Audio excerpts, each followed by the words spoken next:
Hello everyone, welcome back. आते हैं नए कंसेप्ट की तरफ। आज का जो मेरा टॉपिक है जो है जो थीटा एंगल पर जो जाता है।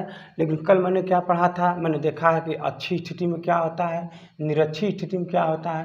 लेकिन आज हम लोग आप लोग को पता होगा कि हम लोग पढ़ने वाले हैं। इसमें तीन टॉपिक मतलब 3 टॉपिक था इसमें, तो इसमें 2 टॉपिक ये कवर हो चुका है। तो अगला एक टॉपिक बचा हुआ है, हम सभी कुछ ही देर में कवर कर देते हैं। तब इसके बाद हम लोग न्यूमेरिकल पर आते हैं। तो इसके बाद थोड़ा सा और आगे हम लोग टॉपिक की तरफ बढ़ते हैं, आते हैं कंसेप्ट की तरफ। तो हम लोग सबसे पहले कुछ बातों को समझते हैं कि ये कैसे काम करता है, पिछले कंसेप्ट में किस तरह से काम कर रहा था, वहाँ से हम इसमें क्या डिटेल्स के समझेंगे, ये बारीकी से हम लोग समझते हैं। यहाँ पर हम आपको एक बात बताना चाह रहे थे कि जैसे मान लीजिए यहाँ पर कोई वैल्यू द्विध्रुव है। अगर ये माइनस आवेश है, ये हमारा प्लस का आवेश है, तो यहाँ पर एक बिंदु P पर बीड़ी छेद की तीव्रता हम याद करते थे। तो बीड़ी छेद की तीव्रता क्या कहता था, EP इज इक्वल टू में यहाँ पर था आपका K, इसके बाद 2p/r⁻³ अरे हाँ है ना। अगर हमारे पास कोई वैल्यू द्विध्रुव था, आघूर्ण है, यहाँ पर रखेंगे माइनस में है, यहाँ पर रखेंगे प्लस में है। तो इसकी अच्छी स्थिति में कोई बिंदु है, यहाँ पर बिंदु P है, तो इस पर वैल्यू छेद की तीव्रता जो होती थी, इस पर वैल्यू छेद की तीव्रता जो होती थी, हम इसको बोलते थे कि इसके बाद फिर p/r²r⁻³ अगर हम लोग कोई देखेंगे, यहाँ पर कोई वैल्यू ध्रुव है, यहाँ पर कोई बिंदु P है, यहाँ पर मान लीजिए यहाँ पर कोई बिंदु P है और यहाँ से ये थीटा कोण बना रही है, यहाँ पर माइनस में है, ये आपका प्लस में है। तो इसका वैल्यू द्विध्रुव आघूर्ण जो होगा, मतलब वैल्यू छेद की तीव्रता जो होगी EP पर कितना होगा, जरा ध्यान दीजिएगा। K p/r⁻³ कोष्टक में करड़ी में आप लगाएंगे यहाँ पर 3 cos इसका थीटा प्लस में 1, अरे हाँ है ना। ये आप समझ पा रहे होंगे। तो आप इसमें एक बात बारीकी से समझेंगे। और हम जो है ये दोनों को निगमन कर लिया है, ये दोनों को निगमन कर लिया है। अब हमारी बारी है इसको निगमन हम लोग करेंगे। लेकिन ऊपर दिए गए कंसेप्ट में कुछ बात को समझिएगा। क्या दे रखा है, K है, जो तो K तो आप पता ही है क्या है, एक नियतांक है।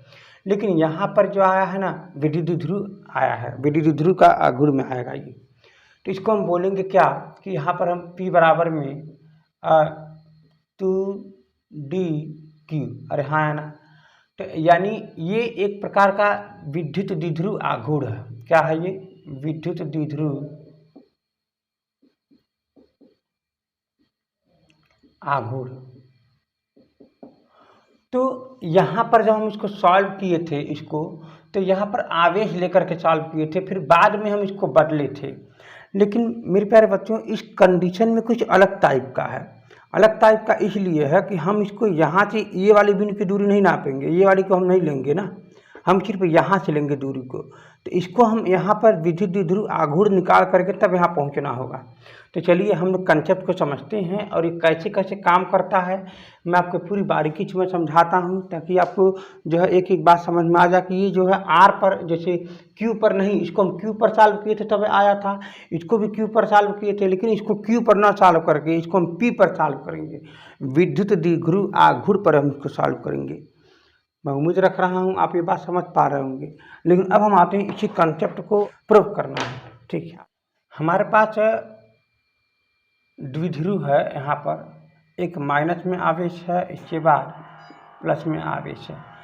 तो इसका जो बल, जो इसका विद्युत द्विध्रुव आघूर्ण जो होगा वो माइनस से प्लस की ओर होगा, जिसको हम P से दिखाएंगे। और हम सभी जानते हैं P का जो मान होता है, अगर इनकी बीच का दूरी अगर D है, अगर इनके बीच का दूरी अगर D है, तो P बराबर क्या होता है, Q इंटू में D होता है। आप इतनी बात आपको पता होगी। तो यानी इसके बारे में हम समझाया था, विद्युत द्विध्रुव आघूर्ण का मैंने मात्रक भी समझाया था, और क्या क्या होगा मैंने सब समझाया था। तो हम यहाँ से कोई बिंदु, मतलब सेंटर से, इनको कोई सेंटर बिंदु से हम कोई बिंदु का विद्युत छेद की तीव्रता हमको निकालना है, अर्थात बिंदु P पर विद्युत छेद की तीव्रता निकालना है। तो आप मुझे बस इतना बता दीजिए, अगर ये हमारा थीटा है, हम बारीकी से मैं आपको समझाना चाहूँगा। आप एक 2 प्रकार की कंडीशन को जानते हैं, एक अच्छी स्थिति को जानते हैं, एक निरच्छी स्थिति को जानते हैं। चलिए हम इसको बारीकी से और अच्छे से फिर से पहले समझा लेता हूँ, और इसमें हम जो नाम दिए हैं वो भी पहले समझा लेते हैं, तब जा कर के हम इस पॉइंट पर आते हैं। जो मैंने यहाँ पर अच्छी स्थिति जैसे मैंने बनाया था, मान लीजिए कोई यहाँ पर विद्युत द्विध्रुव आघूर्ण है, ये माइनस में है या आपका प्लस में है, और यहाँ से विद्युत क्षेत्र की तीव्रता यहाँ पर मान लीजिए P है, तो हमको यहाँ का विद्युत क्षेत्र की तीव्रता जो ज्ञात करना है ना, तो मैं आपको बता दूँ ये अच्छी स्थिति में होने के नाते हम इसको मान लेते हैं EX है। अरे हाँ है ना। अच्छा, अगर इसी विद्युत द्विध्रुव आघूर्ण पर अगर हमको यहाँ पर कोई निरक्षी स्थिति में लेना हो विद्युत द्विध्रुव पर, तो यहाँ पर जो बिंदु P है इसको हम आगे की तरफ जब बढ़ाएंगे तो मान के चलिएगा इसका जो होगा वो मान लेते हैं EY। क्या मान लेते हैं? EY। तो ये आपको अब समझ में आ गया होगा कि EX हम किसको मान रहे हैं और EY हम किसको मान रहे हैं, ताकि सॉल्व करना आसान हो जाए। जैसे कि मैं बात करूं, अगर मान लीजिए यहाँ पर ये आपका हो जाएगा EX है और ये आपका हो जाएगा EY, तो इसका रिजल्ट निकालने में आसानी होगी। जो इसकी रिजल्ट हो जाएगी E कोरडी में EX स्क्वायर प्लस में EY का स्क्वायर। अरे हाँ है ना, ये इसका आंसर यहाँ से निकल जाएगा। तो ठीक हम लोग इसी प्रकार का हम लोग यहाँ पर भी काम करेंगे, बात को समझिएगा। तो जब हम यहाँ पर दो कंडीशन लेते हैं,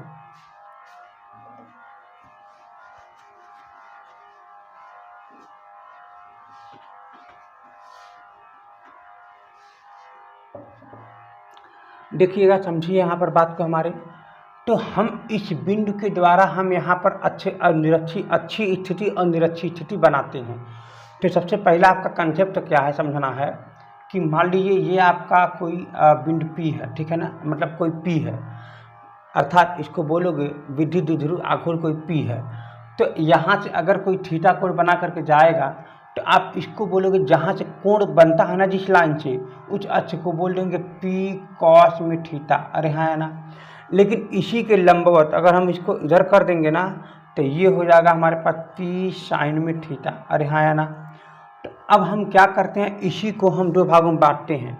सबसे पहली बात, ये वाला आपका P है ना, तो जब आप इसको यहाँ थीटा कोण पे बना रहा है तो हम इसको बोलेंगे P में cos में थीटा। अरे हाँ है ना। और हम इसको बोलेंगे P में साइन में थीटा। अरे हाँ है ना, इसको ये बोलेंगे। लेकिन अब हम लोग बारीकी से समझते हैं कि कैसे ये काम कर रहा है। यहाँ पर ध्यान से समझिएगा।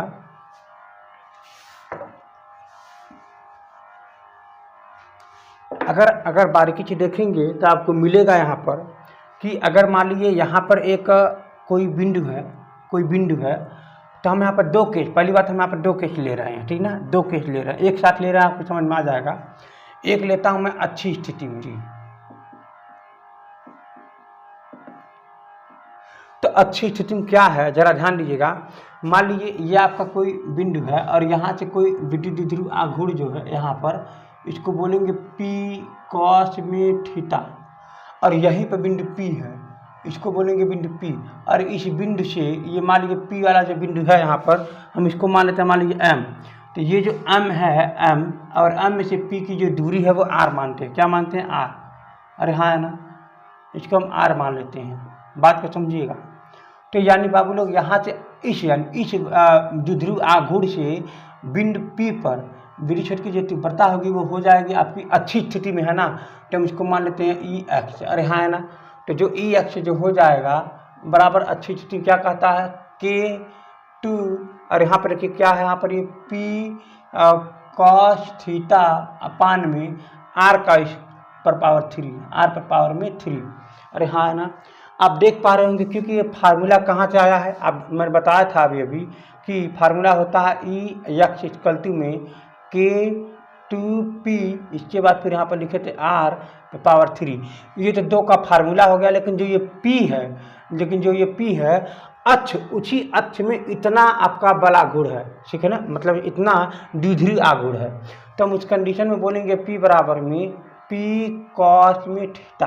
तो इसीलिए P cos थीटा यहाँ पर रख दिए, और ये अच्छी स्थिति के लिए ही है, इसमें y वाला साइन वाला नहीं आ सकता क्योंकि वो निरक्षी स्थिति में जाएगा। तो अब हम ये बात समझा पा रहे हैं आप लोगों को कि अच्छी स्थिति में ये आपका काम करेगा। सिर्फ हम यहाँ पर लिख देंगे P cos में थीटा, मतलब यहाँ पर जाएगा P cos थीटा। अरे हाँ है ना। अब हम लोग आते हैं निरक्षीय स्थिति में, बात को समझते हैं। मान लीजिए कोई ये बिंदु यम था, कोई बिंदु यहाँ पर देखिएगा कोई यम था, और यहाँ से जो है आपका पी साइन में थीटा है, और इसको हम आगे बढ़ा देते हैं। और इसी बिंदु यम से यहाँ से आर दूरी पर कोई बिंदु पी है, आर दूरी पर, अरे हाँ है ना, आर दूरी पर कोई बिंदु पी है। मैं आपको समझाया था इसके बारे में, ये निरक्षीय स्थिति मान लीजिए। और हम ये देखिए जिधर ऐसे दिशा में, इसलिए मैं ऐसे बनाया हूँ। अगर मैं चाहता तो मैं सीधा बना देता, इसको मैं ऐसे बना देता, अरे हाँ है ना। इसको हम भी दे देते पी कॉस साइन में थीटा, और यहाँ पर लंब है, यहाँ पर पी है, इनकी आर की जो दूरी है यहाँ से लेकर के यहाँ तक।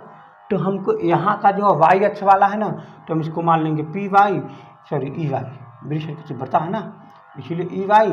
तो हम इसको निरक्षीय स्थिति में क्या फार्मूला होता है, के, और यहाँ पर 2 नहीं रहता है। इसका मतलब यहाँ पर क्या आ जाएगा, पी साइन में थीटा अपान में आर पर पावर में 3, अरे हाँ है ना। इतनी बात आप समझ गए होंगे। तो ये आपका हो जाएगा निरक्षीय स्थिति 2 मान लीजिए, इसको मान लीजिए अच्छी स्थिति 1 मान लीजिए, अरे हाँ है ना।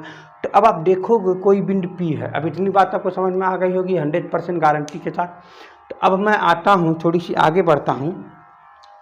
यहाँ पर मान लीजिए जो दे रखा हुआ है, यहाँ पर ध्यान रहे, यहाँ पर ये 2 नहीं है, यहाँ पर 2 रहता है, अच्छी स्थिति में 2 रहता है, अच्छी स्थिति में 2 नहीं रहता है, यही आपको समझना है। तो यहाँ पर रखेंगे पी कॉस थीटा, यहाँ पर पी साइन थीटा है। तो अब मान लीजिए कोई बिंदु यहाँ पर पी है, अरे हाँ है ना, तो कोई बिंदु पी है, तो यहाँ से जो आया हुआ है, जो बल आघूर्ण जो दे रखा हुआ है, एक ऊपर की तरफ है और एक इधर, मतलब दोनों इधर साइड में आ जाएगा। तो हम देखेंगे ये अच्छी स्थिति होने के नाते ये वाला इधर जा रहा है, ये वाला इधर है ना, इसका मतलब ये इसका भी इधर ही होगा, और एक हो जाएगा इधर साइड में, एक हो जाएगा इधर साइड में, ठीक है ना। और ये पी यहाँ पर ये थीटा के कोण पर ये एंगल बना हुआ है। तो एक का इसका मतलब ये हो जाएगा, इसका हम नाम दे देते हैं ई एक्स, इसका नाम दे देते हैं ई वाई, और इसका जो रिजल्टेंट है हमको वो ज्ञात करना है। चलिए हम इसको और अच्छे से समझाते हैं। यहाँ पर मान लीजिए दे रखा हुआ है, यहाँ पर मान लीजिए दे रखा हुआ है, नीचे की तरफ यहाँ पर आया हुआ है, इसका जो नाम दे रखा है ई वाई, यहाँ पर ऊपर गया हुआ है, इसका नाम दे रखा है ई एक्स, और यहाँ पर जो एक आया है इसका मान दे रखा है थीटा, और इसका मान दे रखा है पी, अरे हाँ है ना। और हमको इन्हीं दोनों का रिजल्टेंट याद करना है, जो कि आपको पता कि 90 डिग्री पर ही है, अरे हाँ है ना। ये 90 डिग्री पर ही होता है ना, ये जो 90 डिग्री पर ही होता है ना, ई वाई है यहाँ पर, इसको मान लिया आपने ई एक्स है। अब ये कैसे संभव हुआ है, हम इसको फिगर को ऐसे कर दे रहा, मतलब इसको ऐसे, तो ये पूरा डायग्राम ऊपर की तरफ चल जाएगा, ये घूम करके ऐसे हो जाएगा, तो ये ऊपर चला जाएगा, ये इधर आ जाएगा नीचे, तो हम इसको ऐसे बना दे रहे हैं। तो यहाँ से जो ये रिजल्टेंट है, तो आप इसका रिजल्टेंट जब देखेंगे तो क्या बनेगा, अभी हमें इसको समझाया था, ई बराबर में क्या आ जाएगा, करेडी में ई एक्स का स्क्वायर प्लस में ई वाई का स्क्वायर, अरे हाँ है ना, ये मैं समझाया था। तो आप यहाँ पर दोनों को मान को रखिए, ठीक है ना। तो इसका मतलब अब हो जाएगा ई नेट या टोटल रेजिस्टेंस ई पी पर है, क्या क्या है, करेडी में कितना है, ई एक्स का स्क्वायर फिर प्लस में ई वाई का स्क्वायर, अरे हाँ है ना, इतना आपको पता होनी चाहिए। तो ठीक है, तो हम इस मान को रखेंगे, तो हम सॉल्व करते हैं, फिर कितना आएगा अभी हम आपको बता रहे हैं, तब तक के लिए हम इसको मिटा दे रहे हैं। मेरा देखिए बेसिक कंसेप्ट मैं आपको बताता हूं, ताकि आपको समझ में आ सके कि कैसे कैसे काम हुआ है। बारीकी से आप समझ पाएंगे तो बहुत अच्छा लगेगा, आप भूलेंगे भी नहीं। तो ठीक है, तो हम इस पर मान को रखते हैं, तो हम इस मान को सभी को यहाँ रखेंगे, ठीक है ना। तो हम ये जो माने थे वो ई वाई माने थे, इसको माने थे हम ई एक्स माने थे, अरे हाँ है ना। तो मेरा फार्मूला क्या कहता है, ई इक्वलिटी में करेडी में ई एक्स का स्क्वायर प्लस में ई वाई का स्क्वायर। तो इसका मान क्या हो जाएगा, यहाँ पर जरा ध्यान दीजिएगा। यहाँ पर मान कहता है कि ई के 2 कॉस में स्क्वायर में थीटा प्लस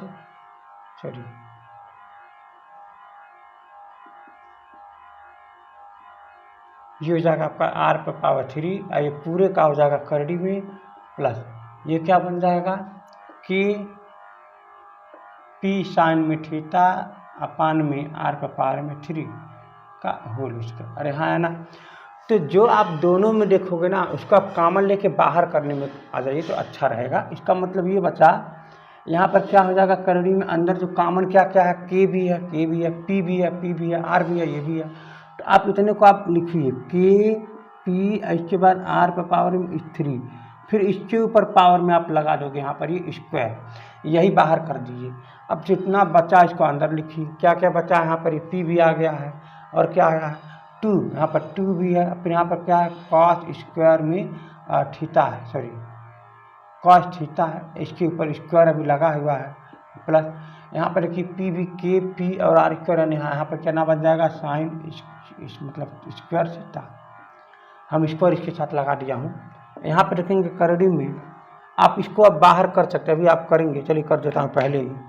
जैसे आप इसको बाहर करेंगे 2 बार है ना, तो ये अकेले बन जाएगा, 1 बार बन जाएगा, बाहर आएगा तो ये बन जाएगा आर पर पावर में 3।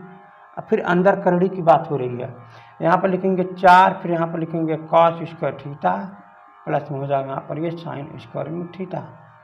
इसका मतलब ये होगा बाबू लोग के कर पी, इसके बाद यहाँ लिख देंगे आर पर पावर में 3 करड़ी में, इसलिए 4 बार कॉस स्क्वायर थीटा ना, 3 बार कॉस स्क्वायर थीटा एक साथ लिख दीजिए और बाकी 1 बार कॉस स्क्वायर थीटा अलग कर दीजिए। और यहाँ है ना, फिर बगल में कौन है यहाँ पर साइन स्क्वायर थीटा। भाई देखिए यहाँ पर 4 बार है तो हम इसे 3 बार इधर कर दिए, 1 बार इधर कर दिए, तो हाई मिल करके 1 बन जाएगा। क्या बन जाएगा 1 है। चलो हम यहाँ लिखते हैं के हो जाएगा, फिर पी हो जाएगा यहाँ पर 3, यहाँ पर लिख देंगे 3 कॉस में स्क्वायर में थीटा प्लस में 1। इसके फार्मूला क्या होता है 1 होता है, ठीक है। तो मैं देख रहा हूँ आप ये सिद्ध कर पा रहे होंगे, ये सिद्ध हो चुका है, ये फार्मूला भी आ चुका है।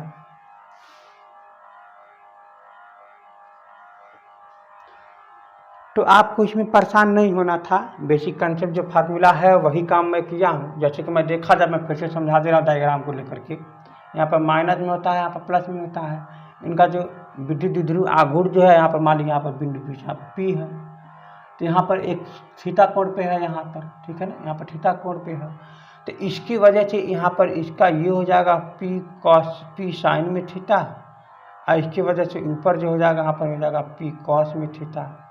तो ये इसी अक्ष पर न जा रहा है, इसी अक्ष पर है ये बिंदु पी, तो इसको हम बोलेंगे अच्छी स्थिति। तो इसके देखेंगे लंबवत में है, इसको बोल देंगे यहाँ से निरक्षी स्थिति। और अच्छी स्थिति निरक्षी स्थिति का फार्मूला जान ही रहे हैं, तो आज फिर से हम रखेंगे, सॉल्व करेंगे, तो आपका यहाँ से आंसर निकल जाएगा। तो हम लोग आते हैं अब न्यूमेरिकल की तरफ। ये कैसे कैसे न्यूमेरिकल पूछ रहा है, ये बात जानने के बाद एक समान वैद्युत क्षेत्र तीव्रता में हम जो है वैद्युत द्विध्रुव को हम रखते हैं, तो क्या पोजीशन बनता है, बल आघूर्ण इसमें कहाँ से आ जाता है, इसके बारे में समझेंगे। बल आघूर्ण किस कब समय में, मतलब किस समय में उसके तर्क के बराबर हो जाता है, मतलब उसके विद्युत द्विध्रुव आघूर्ण जो है उसके बल आघूर्ण के कब बराबर हो जाता है, ये हम लोग बारीकी से भी समझेंगे। दोनों में थोड़ी सी अंतर है, और नहीं समझेंगे तो आप देखिए यहाँ पर ऑप्शनल भी क्वेश्चन पूछ देता है, कभी कभी उसमें जो है देखेंगे पूछ देता है, कभी कभी ऑप्शन में ये सब क्वेश्चन कहाँ से पूछ देता है, लेकिन आपको समझ में नहीं आएगा। जब आप इसे बारीकी से समझे रहेंगे तो आप इसे आराम से वहाँ पर कर पाएंगे। तो हम लोग आते हैं न्यूमेरिकल की तरफ। 2 बिंदु आवेश 5 माइक्रोकूलाम तथा -5 माइक्रोकूलाम परस्पर 1 सेंटीमीटर दूरी पर रखे हैं। इनकी मध्य बिंदु से 0.30 मीटर की दूरी पर अच्छी स्थिति तथा निरक्षी स्थिति वैद्युत क्षेत्र की तीव्रता की गणना करना है। यहाँ पर दे रखा है कि अगर हमारे पास कोई 2 आवेश है, एक का जो है यहाँ पर 5 माइक्रोकूलाम और दूसरा जो है माइनस में 5 में माइक्रोकूलाम। हम इसको माइनस में 5 को इधर मान लेते हैं और ये प्लस में माइक्रोकूलाम को मैं इधर मान लेता हूँ। तो इस बिंदु से सेंटर से यहाँ पर जो है कोई बिंदु है P है, और सेंटर से यहाँ तक की जो दूरी है 0.30 मीटर है, ठीक है ना। अब क्या कह रहा है कि एक अच्छी स्थिति में हो गया ये वाला, और इसी पॉइंट पर हम मान लेते हैं एक निरक्षी स्थिति में। इसका दूरी कितना 0.30 मीटर हो जाएगा। और यहाँ पर हम इसको मान लेते हैं अच्छी स्थिति होने के नाते पीएक्स याद करना है, और निरक्षी स्थिति होने के नाते हमको पी वाई याद करना है। अच्छी बात है, तो आपको समझ में आ जाएगा। ये अच्छी स्थिति का मतलब पीएक्स रहा है और वाई हो जाएगा।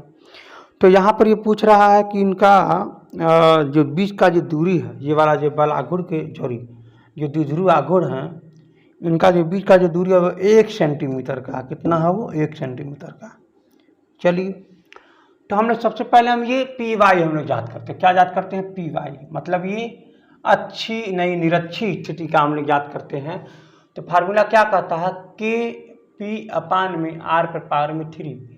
और मैं बता दूं, ये जो डी है, मतलब द्विध्रुवों के बीच का जो दूरी है, मतलब आवेशों के बीच का जो दूरी है, इसको हम लोग डी से दिखाते हैं। किससे दिखाते हैं? डी से।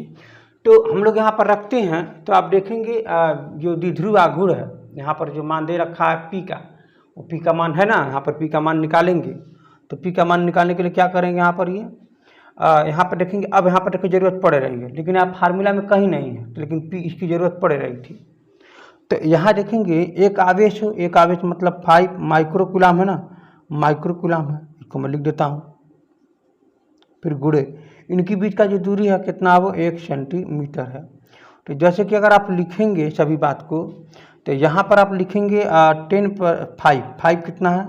5 इंटू में 10 पर पावर माइनस में 6, फिर इंटू में यहाँ पर क्या हो जाएगा?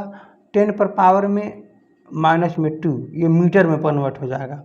100 का भाग देंगे तो मीटर में कन्वर्ट हो जाएगा, और 100 को ऊपर जैसे ही करोगे तो माइनस में 2 हो जाएगा। तो ये आपका हो जाएगा कूलाम मीटर। क्या हो जाएगा यहाँ पर? ये कूलाम मीटर। अरे हाँ है ना। अब आप इसको सॉल्व करोगे बाबू लोग, तो आपका हो जाएगा 5 इंटू में 10 पर पावर में माइनस में 8 कूलाम मीटर। अरे हाँ है ना। अब आप बाबू इसकी ज़रूरत यहाँ पड़ गई।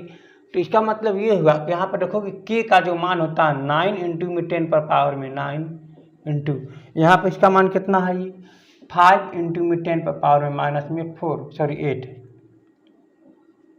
अपान आर का मान कितना है? ये 0.3 है ना, तो यहाँ पर लिख लीजिएगा 0.3 पर पावर, ये लिख देंगे आप 3। अरे हाँ है ना, 0.3 पर पावर में 0.3 हो जाएगा, मतलब 3 हो जाएगा। आप इसको चाहो तो यहाँ पर 3 बार लिख सकते हो, कोई दिक्कत नहीं है, ठीक है ना। 3 बार यहाँ पर ये लिख सकते हो। तो अब आप इसको सॉल्व करोगे बाबू लोग, तो आपका आ जाएगा 9 इंटू में 10 पर पावर 9 इंटू में 5 इंटू में 10 पर पावर में माइनस में 8 पावर, यहाँ हो जाएगा 0.3। इसको आप लिखिए मीटर में कन्वर्ट है ना, 0.3 ही रहने दीजिए। यहाँ पर लिख देंगे 0.3, यहाँ पर लिख देंगे 0.3। तो अब आप देखेंगे यहाँ पर 1000 का जैसे ही गुणा करेंगे तो आपका ऊपर वाला मामला समाप्त हो जाएगा, ऊपर नीचे। तो यहाँ पर देखेंगे ये इसके साथ अटैक करेगा, तो यहाँ पर जैसे इसके साथ देखिए माइनस में 8 है, इसको नीचे करोगे प्लस बन जाएगा, और यहाँ पर देखिए जैसे प्लस बन जाएगा। तो चलिए हम इसको यहीं पर सॉल्व करने की कोशिश करते हैं। तो 9 इंटू में 10 पर पावर में यहाँ पर हो जाएगा आपका ये केवल 10, एक बार 10 बचेगा, माइनस में 8 है, केवल 10 बच जाएगा, और इंटू में 5 हो जाएगा। और ऊपर नीचे आप 100 का 1000 का गुणा कर दीजिए, तो नीचे हो जाएगा 3 इंटू में 3 इंटू में 3। आप इसको 3 बार में कैंसिल कर दीजिए। अब इसके साथ यहाँ गुणा कर दीजिए तो आपका हो जाएगा यहाँ पर 5/3 इंटू में 10 पर पावर में 4। ये क्या आ रहा है? विद्युत क्षेत्र की तीव्रता ही है ना। तो सॉरी, यहाँ पर आप पूरे बड़े सा लिख लीजिए ई पी वाई, और यहाँ पर आप लिख लीजिए ई पी यक्ष ई लिख लीजिए यहाँ पर। तो यहाँ पर लिख लेंगे आप लोग ई पी, सॉरी छोटा रहेगा, ई पी वाई, ठीक है ना, ये रहेगा तो अच्छा रहेगा। मतलब ये ई है विद्युत क्षेत्र की तीव्रता है, इसके बाद पी है बिंदु पी पर, वाई मतलब ये निरक्षी स्थिति वाला, ये समझना है। तो आप इसको आप भाग दीजिएगा, जैसे ही भाग देंगे तो आपका ये समझ लीजिए आंसर आपका आ जाएगा। तो भाग देने पर कितना आ जाएगा? 3 एकड़ 3, 2 बचा, 3 छक्का 18, इसके बाद फिर जो है फिर 3 छक्का 18 गुणे में 10 पर पावर में 4, ये हो जाएगा न्यूटन पर कूलाम। अरे हाँ ना, न्यूटन पर कूलाम विद्युत क्षेत्र की तीव्रता आपका मान यहाँ से निकल जाएगा। तो अब हम आते हैं एक अलग कंसेप्ट में, जो आपका निरक्षी स्थिति में दे रखा है ई पी यक्ष का मान में। तो ये क्या कहता है? के इंटू में 2, इसके बाद फिर क्या हो जाएगा? पी का मान कितना है? 5 इंटू में 10 पर पावर में माइनस में 8 अपान 0.3 पर पावर में 3। अरे हाँ है ना। तो ये देखिए 5 पॉइंट ना समझिएगा, ये इंटू में ही है, ठीक है ना। अब देखेंगे इसे सॉल्व करते हैं आगे की तरफ। तो यहाँ इसका मान को रखेंगे तो 9 इंटू में 10 पर पावर में 9, फिर इंटू यहाँ क्या हो जाएगा 2 इंटू में 5 इंटू में 10 पर पावर में माइनस में 8 अपान 0.3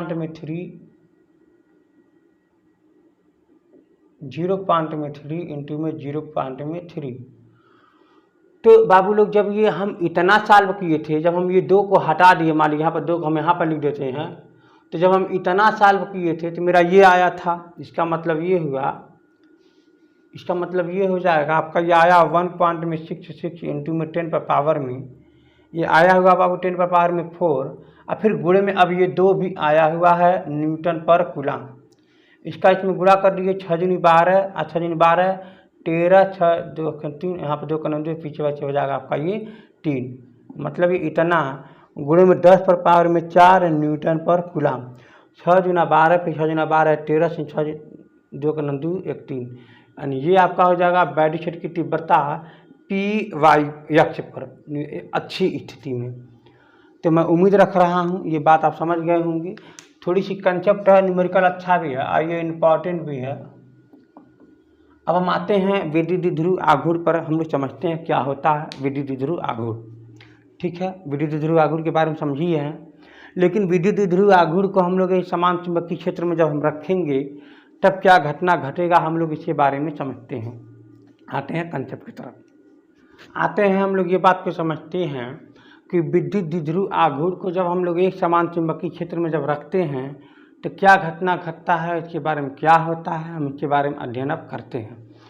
देखिए पहली बात, जब हम लोग यहाँ पर एक समान विद्युत क्षेत्र में, मान लीजिए एक समान कोई विद्युत क्षेत्र है,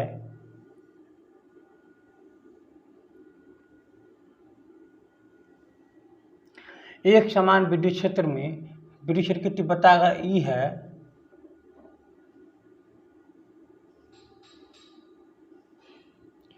तो इसमें हम जो कोई विद्युत द्विध्रुव आघूर्ण को रखते हैं तो मान लीजिए यहाँ पर आपका ये माइनस में चार्ज है और ये आपका प्लस में ही चार्ज है, तो यहाँ पर क्या घटना घटेगा इसके बारे में हम लोग बारीकी से समझते हैं। तो यहाँ पर पहली बात तो घटना जो है 2 है, पहला और ये दूसरा।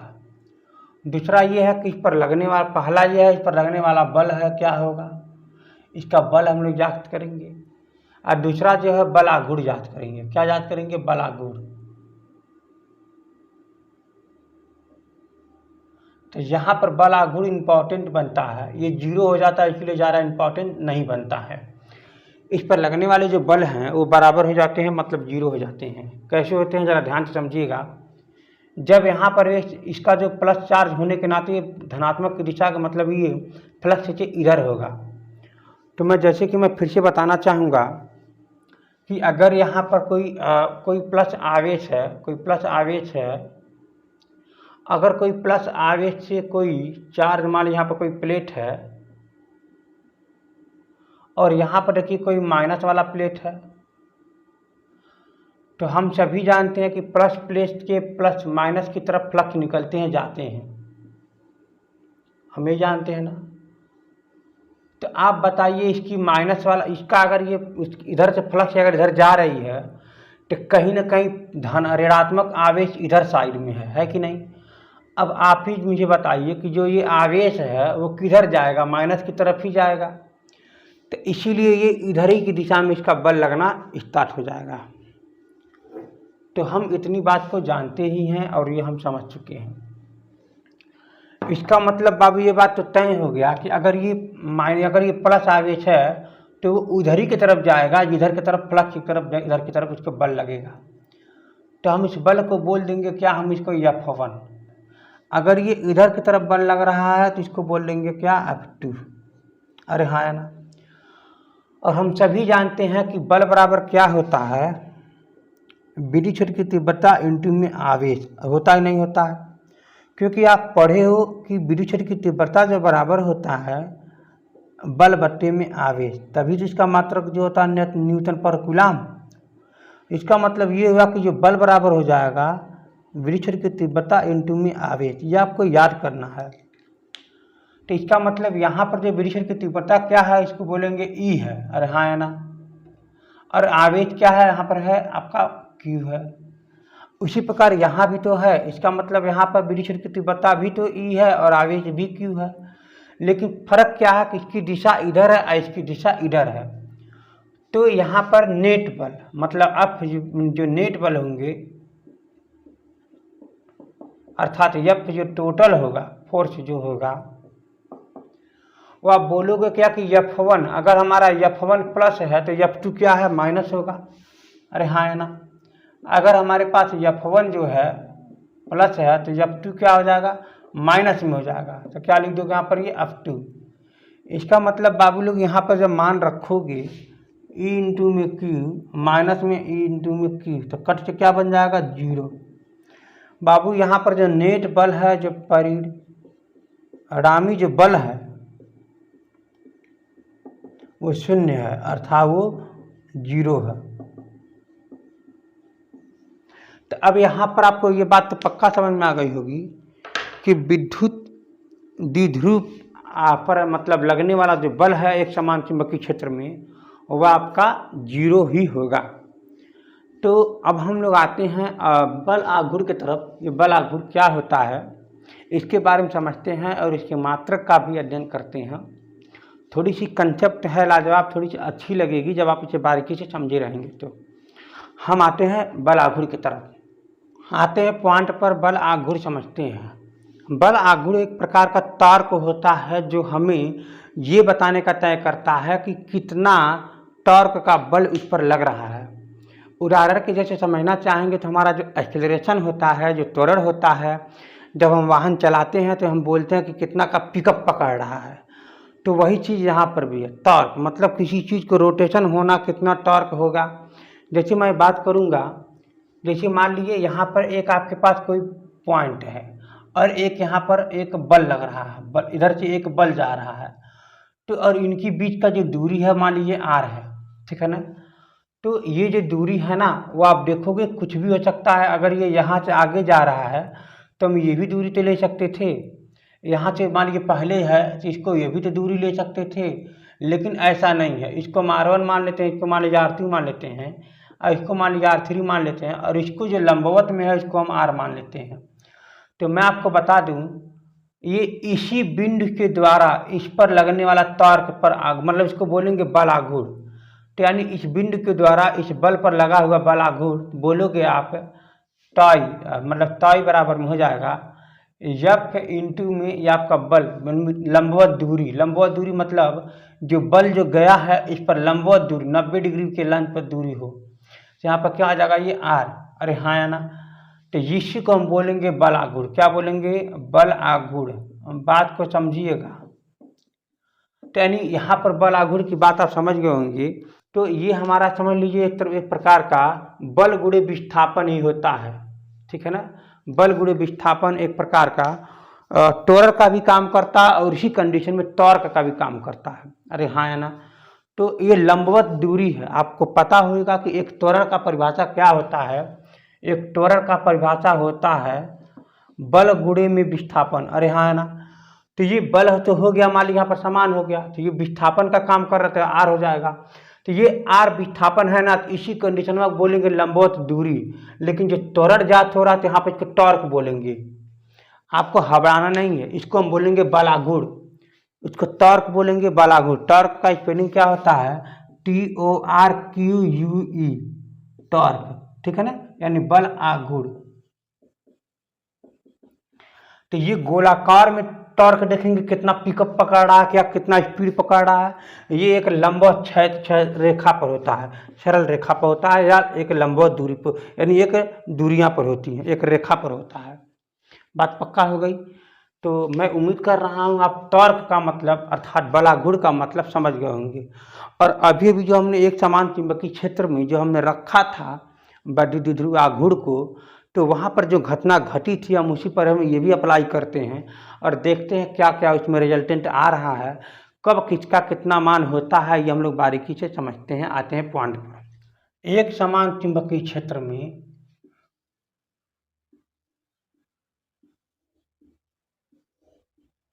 कोई भी द्विध्रुव आघूर्ण है यहाँ पर, अगर यहाँ पर प्लस में चार्ज मान लीजिए, इसको आप माइनस में चार्ज मान लीजिए, कोई दिक्कत नहीं है। तो हम लोग देखेंगे कि अगर विद्युत क्षेत्र की तीव्रता अगर यहाँ पर ये ई है, तो यहाँ पर ई से तो कोई विशेष मतलब है भी नहीं, क्योंकि हम यहाँ पर विद्युत क्षेत्र बल आघूर्ण ज्ञात करने जा रहे हैं। तो देखेंगे क्या कि यहाँ पर मान लीजिए कोई आपके पास कोई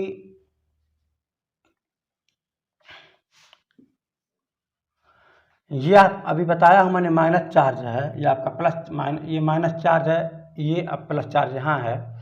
तो ये चुंबकीय क्षेत्र इधर होने के नाते प्लस वाले पर इधर बल लगेगा।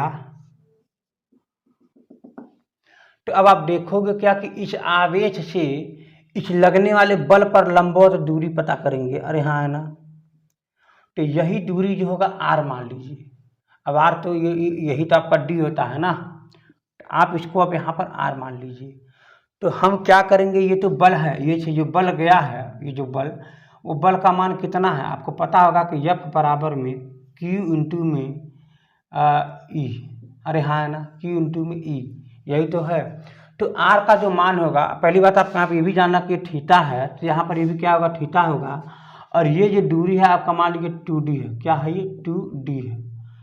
भाई ये विद्युत द्विध्रुव आघूर्ण तो है, तो विद्युत द्विध्रुव आघूर्ण का हम लोग क्या मानते थे, एक प्लस मानते थे, एक माइनस जब मानते थे, इनकी बीच का दूरी 2D ही तो मानते थे, आपको सामने मानते थे बार बार। अरे हाँ है ना, तो उस कंडीशन में P क्या आता था, P बराबर क्या आता था, एक आवेश ले लेते थे और इनकी बीच का दूरी ले लेते थे। हाँ है ना, तो इसको हम बोलते थे क्या, 2QD। अरे हाँ है ना, तो यानी अगर जहाँ पर 2QD रहे तो यहाँ पर क्या लिख सकते हैं, P, और P को ही क्या बोलते हैं, विद्युत द्विध्रुव आघूर्ण। वहाँ पर बल आघूर्ण नहीं है, ये क्या है, द्विध्रुव आघूर्ण है। अरे हाँ है ना, तो वही कंसेप्ट यहाँ पर है। जब हम इसको हम D मान लेंगे और यहाँ थीटा है, तो इसका जो मान हो जाएगा 2D साइन में थीटा। अरे हाँ है ना, 2D साइन में थीटा। तो अब आपको पता होनी चाहिए कि ये जो बल का जो मान है ये आपका Q इंटू में D है, और ये जो R का जो मान है ये इतना है। तो एक बल पर लंबवत ये दूरी है, ये R है, तो लगने वाला जो तर्क है, जो टाई, मतलब यहाँ पर क्या लिखेंगे, यहाँ पर ये बल आघूर्ण, क्या लिख सकते हैं, बल आघूर्ण, मतलब पीछे दिखाएंगे टाउ से बराबर क्या कहता है, यहाँ पर ये लगने वाला बल आघूर्ण में यहाँ पर लिख देंगे R। अरे हाँ ना, मैंने समझाया है इसके पहले आपको। इसका मतलब ये हुआ कि ये आप बल का मान कितना रखेंगे, यहाँ पर ये Q इंटू में E रखेंगे। अरे हाँ ना, R का जो मान क्या रखेंगे, 2 इंटू में D, यहाँ पर हो जाएगा आपका ये साइन में थीटा। अरे हाँ ना, और मैं यहाँ पर बताया कि 2QD क्या है, 2QD। तो इसका मतलब यहाँ पर हम देखेंगे 2QD, और यहाँ पे E हो जाएगा, और फिर यहाँ बच जाएगा साइन में थीटा, और यहाँ पर इसको बोल देंगे ताप। और इसी बात को हम लिख देंगे क्या, यहाँ पर P, अर्थ हाँ आना, इसको हम लिख देंगे P, और फिर यहाँ पर लिख देंगे E साइन में थीटा। अरे हाँ आना, अब आपको इतनी बात तो पता हो ही गई होगी कि ये क्या है, ये क्या मान आ रहा है, इतनी बात आपको समझ में तो आ ही गया होगा। और इसका जो मात्रक है ना, इसका जो मात्रक है तार का, आपको यही पता हो जानी चाहिए, न्यूटन, और ये हो जाएगा मीटर। अरे हाँ है ना, न्यूटन और ये मीटर, ये भी क्या हो जाएगा, न्यूटन और ये मीटर। भले ही इसके अंदर क्या हो मत परेशान होइए, बस ऊपर आप ध्यान दीजिए, न्यूटन और मीटर ही होगा इसका मात्रक। तो अब आप ध्यान से समझने की कोशिश करिएगा। और हम क्या इसके बारे में बताना चाहूँगा, यहाँ पर जो मान जो दे रखा हुआ है P, और यहाँ पर दे रखा है E, यहाँ पर दे रखा है साइन थीटा। जब भी हम बात करेंगे साइन की लेकर के, साइन का जब भी बात लेकर चलेंगे, तो यहाँ पर ध्यान से समझिएगा, जब हम 90 डिग्री का कोण लेते थे तो हमारा मैक्सिमम मान आता था, और वही होता था 1। और जब हम 0 डिग्री का मान लेकर चलते थे तो उसका मान आता था 0, और इसी को बोलते थे मिनिमम, मतलब ये सबसे कम। अरे हाँ है ना, तो हमको मैक्सिमम के लिए क्या ले लेंगे, यहाँ पर थीटा बराबर में 90 डिग्री, थीटा बराबर में 90 डिग्री। थीटा बराबर में 90 डिग्री का क्या मतलब है, 90 डिग्री का सिर्फ इतना ही मतलब है कि जो यहाँ पर थीटा कोण बनाया है ना, इसको आप ऐसे कर दीजिए, 90 डिग्री कर दीजिए। इसका मतलब अगर यहाँ पर कोई बल आघूर्ण, यहाँ पर चुंबकीय क्षेत्र की तीव्रता है, तो यहाँ पर विद्युत द्विध्रुव आघूर्ण ऐसे लिख देना है, जहाँ पर प्लस में चार्ज, यहाँ पर माइनस में चार्ज है, तो इस कंडीशन में 90 डिग्री का कोण बन जाएगा। अरे हाँ है ना, तो यानी ये कह रहा है अगर थीटा बराबर 90 डिग्री लेना, तो साइन थीटा का मान 90 जैसे ही रखेंगे तो साइन 90 का मान 1 होता है। अब इसको आप हटा देंगे, तब आप ले लेंगे यहाँ पर टाउ बराबर में P इंटू में ई, अरे हाँ ना, P इंटू में ई। तो अगर हम चुंबकीय क्षेत्र की तीव्रता जो है अगर हम 1 न्यूटन पर कूलाम मान लें, क्या मान लें, 1 न्यूटन पर कूलाम अगर ले लें, तो इसका मतलब ये हो जाएगा कि अगर हम ई बराबर में अगर हम 1 न्यूटन पर कूलाम अगर ले लें, तो यहाँ पर जो मान आ जाएगा टाउ इक्वल टू में पी, दोनों बराबर आ जाएंगे। अब आपको देख रहे होगे ना ध्यान से, अब आप देख पा रहे होगे ध्यान से ना मैं क्या बताना चाह रहा हूँ। ये टाउ इक्वल टू में जो पी आया है ये आपको समझने वाली बात है। देखिए ये बल आघूर्ण है, वो द्विध्रुव आघूर्ण है, तो बल आघूर्ण द्विध्रुव आघूर्ण के बराबर तब होता है जब चुंबकीय क्षेत्र की तीव्रता 1 न्यूटन ले लें और जो द्विध्रुव से जो 90 डिग्री पर मतलब लंबवत में रहे। तो यानी 1 न्यूटन पर कूलाम के विद्युत क्षेत्र की तीव्रता में अगर हम इसको लंबवत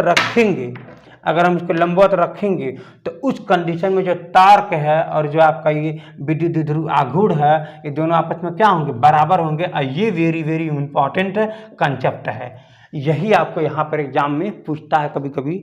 अब ये टॉपिक जो है आपको बहुत बारीकी से समझना है, तो ये कुछ विशेष कुछ ये है नहीं, ये हार्ड भी नहीं है। आप लोग ज़्यादा इसमें दिमाग लगा के समझने का प्रयास करेंगे तो बिल्कुल ही हार्ड बन जाएगा। ये नॉर्मल है, ठंडे दिमाग से समझने का कोशिश करें तो ये आसानी से निकल जाएगा। तो यहाँ पर देख रहे हैं टॉर्क इक्वल टू में P, जो हम देख पा रहे हैं यहाँ पर कि विद्युत बल आघूर्ण इक्वल टू में विद्युत द्विध्रुव आघूर्ण के बराबर होगा। उस कंडीशन में कब होगा, जब ये यहाँ पर 90 डिग्री रखा रहेगा तब, अरे हाँ ना, और 1 न्यूटन पर कूलाम विद्युत क्षेत्र की तीव्रता में रखा रहे तो। बस, तो आज के लिए सिर्फ इतना ही। इस वीडियो को लाइक करें अगर आपको पसंद आया हो तो, और अगर पसंद आया भी हो तो इसको लोगों के पास शेयर करें, लोगों के पास बताएं। और ये बहुत ज़रूरी है, हम आपके लिए कितना मेहनत कर रहे हैं, आप हमारे लिए इतना भी मेहनत कर सकते हैं और करना ही होगा और करना पड़ेगा, क्योंकि अगर आप ऐसा नहीं करेंगे तो हम लास्ट टाइम ये वीडियो बनाना बंद कर देंगे। ऑफलाइन मेरा कोचिंग चलता रहता है, कोई ज़रूरी नहीं है आपके पास ये सब फैशन मतलब वीडियो मेहनत करके आपको बना के डालना। तो मैं आपके लिए स्पेशली करता हूँ, ऐसी बात नहीं है, लेकिन आप कंसेप्ट को समझो, आप इसको लाइक करो, लोगों को बताओ ताकि मेरा भी कुछ हो सके। और सब्सक्राइब तो सबसे ज़रूरी है, सब्सक्राइब करके ही आप लोग पढ़ें। ठीक है, आज के लिए सिर्फ इतना ही, धन्यवाद।